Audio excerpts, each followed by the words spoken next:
अगर तुम YouTube channel monetization करने के लिए 4000 वॉच आवर्स पूरे करने में लगे हुए हो, तो पिछले कुछ दिनों में तुमने एक खबर जरूर सुनी होगी।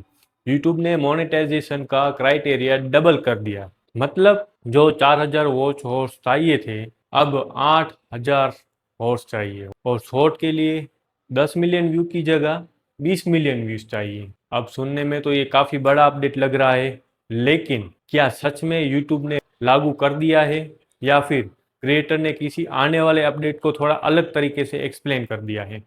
मैंने इस कंफ्यूजन को समझने के लिए यूट्यूब की ऑफिशियल इंफॉर्मेशन चेक की, और आज की इस वीडियो में मैं आपको बहुत सिंपल लैंग्वेज में बताऊंगा अभी एक्चुअल रूल क्या है, और 8000 हॉर्स वाली बात क्या है, और आपको अभी क्या करना चाहिए।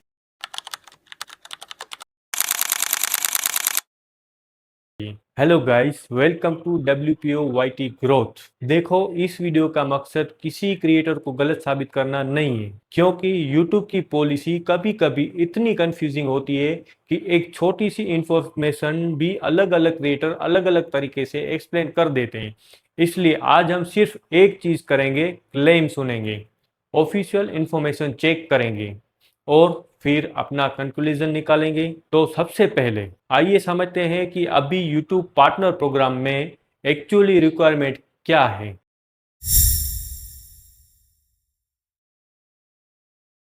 अगर आपका गोल YouTube से एड रेवेन्यू कमाना है, तो करंट ऑफिशियली YPP इंफॉर्मेशन के हिसाब से मेन एलिजिबिलिटी रूल्स है 1000 सब्सक्राइबर, और पिछले 12 महीने के अंदर 4000 वैलिड पब्लिक वॉच हॉर्स, या अगर आप शॉर्ट क्रिएटर हो तो दूसरा रास्ता है 1000 सब्सक्राइबर और पिछले 90 दिनों में 10 million valid public short views. अब यहाँ एक बहुत इंपॉर्टेंट बात है। बहुत सारे नए क्रिएटर सोचते हैं बस 1000 सब्सक्राइबर और 4000 हॉर्स पूरे हुए और मोनेटाइजेशन शुरू। नहीं, ये सिर्फ एलिजिबिलिटी थ्रेशोल्ड है। इसका बाद यूट्यूब आपके चैनल को रिव्यू करता है। मतलब 1K सब्सक्राइबर 4K वॉच और एप्लीकेबल है एलिजिबिलिटी के लिए, लेकिन 1000 सब्सक्राइबर और 4000 घंटे का वॉच टाइम गारंटी मोनेटाइज नहीं है। ये डिफरेंस हमेशा याद रखना।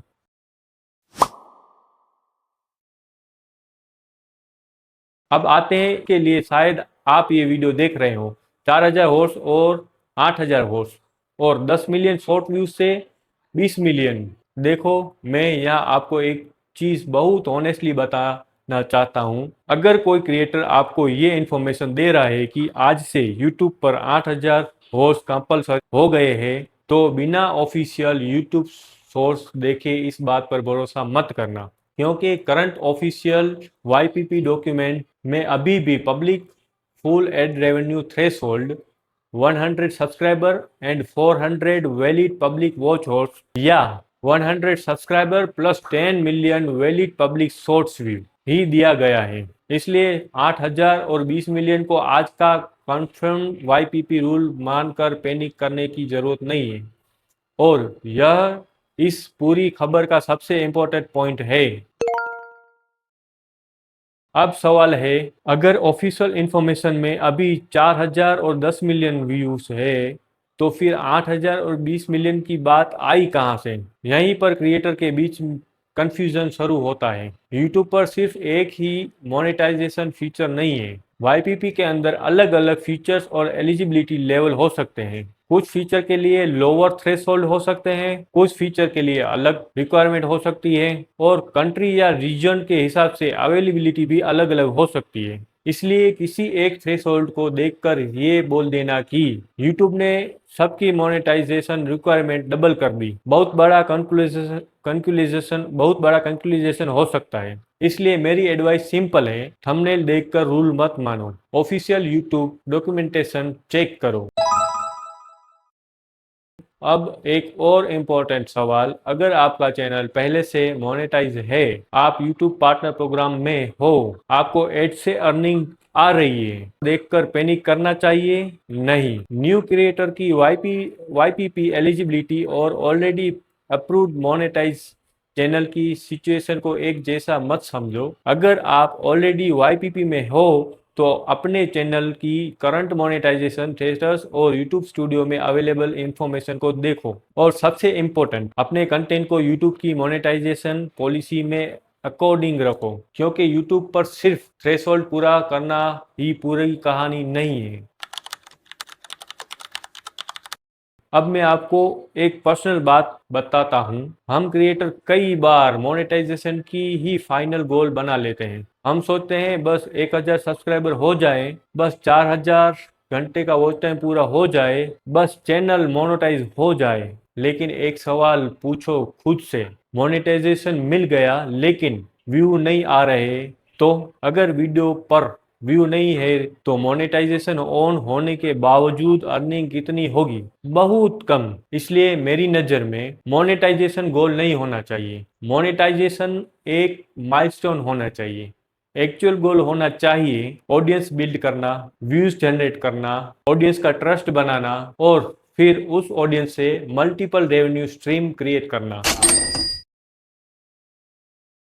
मान लो आपका चैनल टेक का है, आप प्रोडक्ट रिव्यू करते हैं, तो रिलेवेंट प्रोडक्ट के एफिलिएट लिंक्स या एलिजिबिलिटी यूट्यूब शॉपिंग फीचर से अर्निंग को ऑप्शन हो सकता है। आप फोटोग्राफी चैनल चला रहे हो तो कैमरा, माइक्रोफोन, ट्राइपॉड, लाइट्स जैसे प्रोडक्ट ऑडियंस को जेन्युइनली रिकमेंडेड कर सकते हो। आप यूट्यूब ग्रोथ चैनल चला रहे हो तो क्रिएटर टूल्स, सॉफ्टवेयर आपकी ऑडियंस के लिए रिलीवेंट हो सकते हैं। मतलब आपके पास सिर्फ एक रास्ता नहीं है। एड्स एक रेवेन्यू स्ट्रीम है, लेकिन उसके अलावा affiliate marketing, shopping, sponsorship, service, digital product जैसे ऑप्शन भी हो सकते हैं आपके नीच और एलिजिबिलिटी के हिसाब से। और यहाँ एक बहुत इंपॉर्टेंट है, रैंडम प्रोडक्ट सिर्फ कमीशन के लिए मत बेचो। जो चीज जेन्युइन यूजफुल है, जो आप खुद रिकमेंडेड कर सकते हो, उसी के बारे में बात करो, क्योंकि एक कमीशन से ज्यादा वैल्यूएबल है ऑडियंस का ट्रस्ट।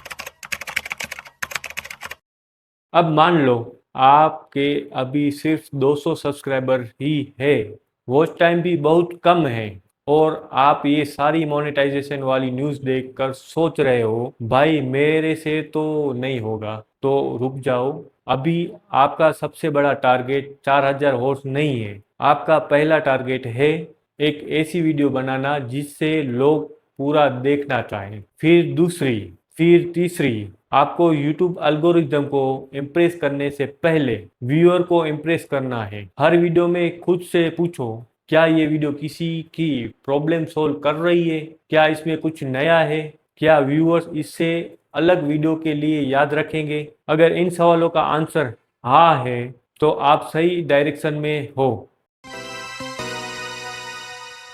तो चलो इस पूरी खबर को एक बार बहुत सिंपल तरीके से खत्म करते हैं। क्या अभी 4000 वॉच हॉर्स ऑफिशियल या 8000 हो चुके हैं current published official वाईपीपी eligibility information के हिसाब से? नहीं, अभी फुल एड रेवेन्यू वाईपीपी के लिए published threshold 1000 subscriber, 4000 valid public watch hours या 1000 subscriber, 10 million valid public source views है। लेकिन अगर फ्यूचर में यूट्यूब एलिजिबिलिटी में कोई बड़ा बदलाव ऑफिशियल अनाउंस करता है तो हमें क्या करना चाहिए? पैनिक नहीं करना, अपनी स्ट्रेटजी को अपडेट करना है, क्योंकि आखिर में यूट्यूब पर सिर्फ मोनेटाइजेशन होना इम्पोर्टेंट नहीं है। व्यूअर्स इम्पोर्टेंट है, ऑडियंस इम्पोर्टेंट है, ट्रस्ट इम्पोर्टेंट है, और सबसे इम्पोर्टेंट है आपका कंटेंट वैल्यूएबल होना चाहिए। तो अगर आप अभी मोनेटाइजेशन के लिए मेहनत कर रहे हो, बस एक चीज याद रखना, 4000 हो या 8000 हो, अगर ऑडियंस आपको देखना ही नहीं चाहती तो कोई भी नंबर आपको सक्सेसफुल नहीं बना सकता। लेकिन अगर आप जेन्युइनली ऐसे वीडियो बनाना सीख गए जिन्हें लोग क्लिक करें, देखें और दोबारा आपके चैनल पर वापस आए, तो मोनेटाइजेशन सिर्फ एक माइलस्टोन रह जाएगा। अगर आपको ऐसी यूट्यूब की अपडेट्स चाहिए जो सिर्फ डराने के लिए नहीं बल्कि official information plus practical strategy के साथ एक्सप्लेन की जाए, तो WPO YT ग्रोथ को सब्सक्राइब कर लो और कमेंट में मुझे इतना बताओ, आपके चैनल पर अभी कितने सब्सक्राइबर हैं और कितने वॉच आवर्स पूरे हुए हैं। मैं कमेंट में देखूंगा। मिलते हैं नेक्स्ट वीडियो में। तब तक keep shoot, edit and upload.